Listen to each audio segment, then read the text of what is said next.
બાળકોના મગજનો વિકાસ વધારવા માટે આજે આપણે કોઈ પણ લોટ એડ કર્યા વગર હેલ્ધી પંચતત્વ સુખડી બનાવી લઈશું. આ સુખડી એટલી પોચી રૂ જેવી બનશે કે ઘરમાં દાંત વગરના વડીલો હશે ને એ પણ ઇઝીલી ખાઈ શકશે. તો પંચતત્વ સુખડી બનાવવા માટે 1 કપ જેટલા કાચા સિંગદાણે સરસ રીતે શેકી લઈશું. એના રીતે ફોતરા નીકળી જાય ને એ રીતે શેકવાના છે. ઠંડા કરીને કોઈ પણ આ રીતે કોટનના કપડા પર હાથની મદદથી મસળીને એના ફોતરાને કાઢી લઈશું અને આ રીતે ચાળી લઈશું. તો ફોતરા અલગ થઈ જશે. હવે મિક્સર જારમાં એડ કરીશું 1/2 કપ જેટલા સફેદ તલ, કાજુ અને બદામ બંને થઈને મેં 1 કપ લીધા છે. તો આ રીતે પલ્સના મોડ પર દાણેદાર પાવડર તૈયાર કરીશું. હવે અહીંયા 1/2 કપ જેટલું ઘીને મેલ્ટ કરી લઈશું. એની અંદર 1 કપ ભરીને ઝીણો સમારેલો ગોળ એડ કરી લઈશું અને ગોળનો પાક નથી લેવાનો. આ રીતે બબલ્સ થવા લાગે અને ગોળ ફૂલવા લાગે એટલે 1 ચમચી જેટલો ખસખસ એડ કરીને મિક્સ કરી લઈશું અને પીસેલો પાવડર એડ કરી લઈશું.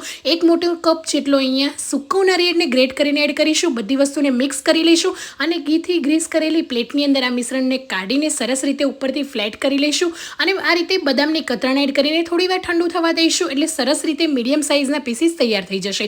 તો તમારે મનગમતા પીસીસમાં કટ કરી લેવાના. મેં અહીંયા સ્ક્વેર કર્યા છે, તમે ડાયમંડ શેપમાં પણ કરી શકો. ઓછી રૂ જેવી પંચતત્વ સુખડી તૈયાર છે. તમે પણ ઘરે જરૂરથી બનાવીને ટ્રાય કરજો. Thank you for watching.